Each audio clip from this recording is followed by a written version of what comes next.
Assalamualaikum warahmatullahi wabarakatuh. Perkenalkan, nama saya Dina Desmita, NIM 21332026 dari Prodi Pendidikan Tari. Baiklah, di sini saya akan menyampaikan materi tentang pengertian kurikulum dan administrasi kurikulum. Yang kedua yaitu tentang proses administrasi kurikulum, dan materi ketiga yaitu tentang peran guru dalam administrasi kurikulum. Baiklah, saya akan membahas tentang materi 1, yaitu pengertian kurikulum dan administrasi kurikulum. Kurikulum adalah seperangkat rencana dan pengaturan mengenai tujuan, isi, bahan pelajaran, serta cara yang digunakan sebagai pedoman penyelenggaraan kegiatan pembelajaran untuk mencapai tujuan pendidikan tertentu.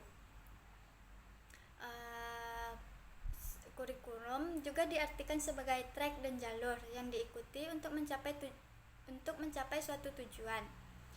Sedangkan administrasi kurikulum adalah seluruh proses kegiatan yang direncanakan dan diusahakan secara sengaja dan bersungguh-sungguh, serta pembinaan secara kontinu terhadap situasi belajar mengajar secara efektif dan efisien demi membantu tercapainya suatu tujuan pendidikan yang telah ditetapkan. Materi kedua yaitu tentang proses administrasi kurikulum. Proses administrasi kurikulum dibagi menjadi 4, yaitu yang pertama, perencanaan kurikulum.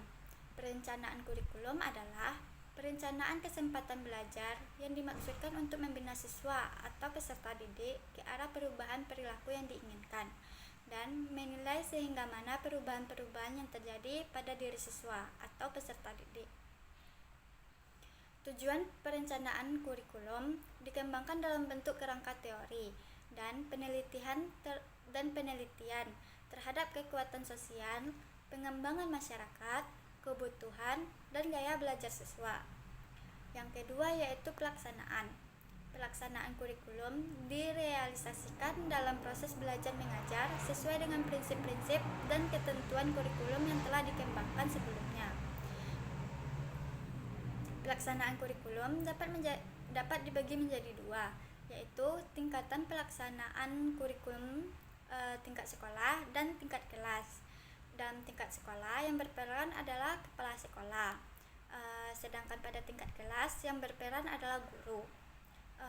Yang selanjutnya yaitu ada pengawasan.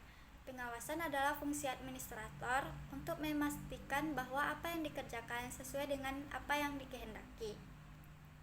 Dan yang terakhir yaitu evaluasi. Evaluasi merupakan bagian dari sistem manajemen, yaitu perencanaan, organisasi, pelaksanaan, monitoring, dan yang terakhir yaitu evaluasi. Tanpa evaluasi, maka tidak akan ada yang mengetahui bagaimana kondisi kurikulum tersebut dalam rancangan dan pelaksanaan serta bagaimana dengan hasilnya. Materi kita yang terakhir yaitu tentang peran guru dalam administrasi kurikulum. Dibagi menjadi 4, yaitu yang pertama, implementasi.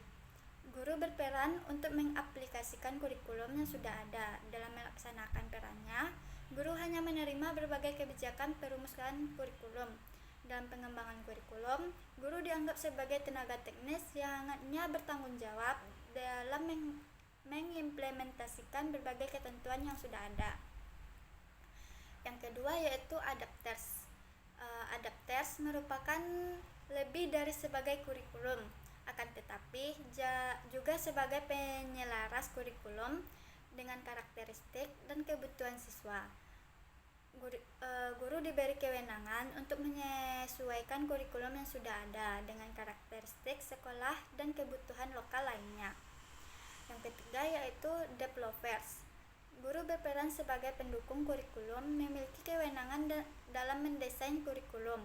Bukan saja dapat menentukan tujuan dan isi pembelajaran yang disampaikan, tetapi guru juga dapat menentukan strategi yang cocok dalam proses pembelajaran. Dan yang terakhir yaitu research case. Guru berperan sebagai peneliti, dilaksanakan sebagai profesi guru yang memiliki tanggung jawab dalam meningkatkan kinerjanya sebagai guru dalam melaksanakan perannya.